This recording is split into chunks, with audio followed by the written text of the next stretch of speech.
د ریپا انټرنیشنل یونیورسيټي ملکنډ کیمپس چکدره څلور طالب علمانو جنوبي کوریا کیډانګ یونیورسيټي ته سبق ویلو لپاره انتخاب شوی دی.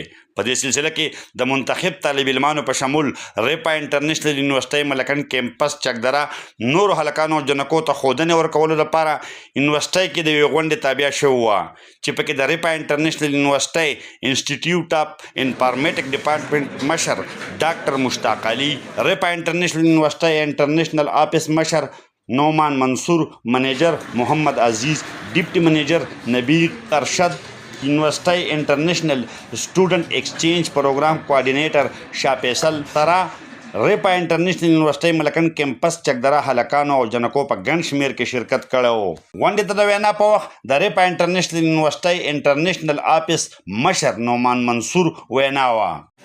मेरा नाम जी मोहम्मद नौमान मंसूर है. खसूसी तौर पे सिर्फ और सिर्फ आप लोगों के लिए ही यहाँ आए हैं. मेरा भी और टीम का भी ये पहला विज़िट है. हमारा बेसिकली एक ही मकसद है, वो ये है कि रिफ़ा के स्टूडेंट्स को एक्सपोजर दिया जाए, उसको अवेयरनेस दी जाए कि वो किस तरीके से उसके पास एक अपॉर्चुनिटी है, एक मौका है कि वो मुल्क से बाहर जाके भी 1 या 2 सेमेस्टर्स पढ़ सकता है. हमारा काम एक यूनिवर्सिटी के स्टूडेंट्स के लिए इस पर्सपेक्टिव से आपके सामने ये बात रखना है कि आपको ये मौका और ये मौके मैसर आ सकें कि जो आपको ग्लोबल विलेज जिसे कहा जाता है उसका एक्सपोजर हो सके, उसको आप देख सकें, महसूस कर सकें, वहाँ जाके पढ़ सकें. दुनिया की टॉप यूनिवर्सिटीज़ में जाके आप जो है वो एक सेमेस्टर लगाएं, पढ़ें, नेटवर्किंग करें, लोगों के साथ मुलाकात करें और उसके बाद फिर जो है वो इंशाल्लाह आप वापस आके फिर डिग्री कंप्लीट करते हैं. د ریپا انټرنیشنل یونیورسيټي ملکنډ کیمپس چکدره جنوبي کوریا ته تلونکي طالب علمانو صدا شي وویل. زما نوم ازلان احمد خان دی او زه د تاڼي ملکنډ ضلع سره تعلق ساتم. زه ریفا یونیورسيټي کې د سافټویر انجینرینګ د سیکنډ سیمسټر سټوډنټ یم او الحمدلله زه د KDU د ساوث کوریا د لپاره سلیکټ شوی یم. سلیکشن مې شوی دی، ریفا یونیورسيټي والا بورډ زما سلیکشن کړی د فردر سټډي لپاره او ان شاء الله موږ په فردر سټډي روان یو 3rd سیمسټر له KDU ته او هلته به موږ خپله کومه نوره سټډي چې د هغه به موږ جاري ساتو ان شاء الله.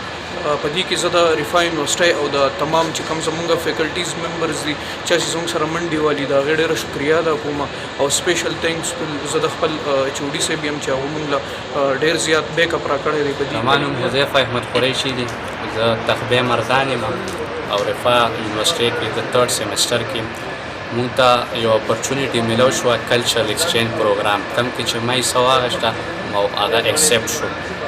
اوس موږ کلچر ایکسچینج پروګرام په ترو ځو ساوث کوریا ته کومه چې ډېره ښه اپورچونیټي ده، کوم سره زموږ آیډیاز ډیولپ کېږي، ایکسپوجر به کېږي او دې ټولو کې سپیشل تھینکس ټو ریفا یونیورسيټي فیکلټي اینډ مور سپیشل تھینکس ټو مشتاق سر اینڈ فیصل سر کوم چې موږ سره په پوره پروسس کې بیک اپ راکړ. ناصر خان دی، زه یم د ډاډا سوات BSSE سافټویر انجینرینګ 2nd سیمسټر مې روان دی. زموږ یونیورسيټي ته پروګرام راغلی د ایکسچینج پروګرام د ساوث کوریا د طرفه په کوم کې چې زه انرول شوی یم او دا یو ډېر ښه اپورچونیټي ده د خپل د ایکسپیرینس سیوا کېدو دپاره. سپیشل تھینکس ټو مشتاق سر، موږ کوم هیډونه چې دي د دوی د لاسه دا پروګرام انیبل شوی دی او موږ ته دا اپورچونیټي ملاو شوې ده.